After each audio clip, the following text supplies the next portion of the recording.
ایک عورت نے کسی عالم سے پوچھا کہ اسلام نے ہمیں شوہر کی اطاعت اور فرما برداری کا پابند کیوں کیا ہے؟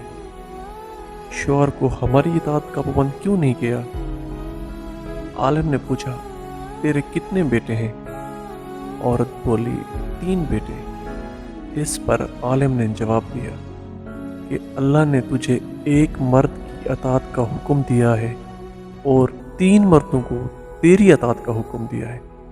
تیری اطاعت اور تیرے ساتھ اچھا معاملہ کیے بغیر وہ ہرگز جنت میں داخل نہیں ہو سکتے۔ اب تو بتا کہ زیادہ پابند کس کے ہیں؟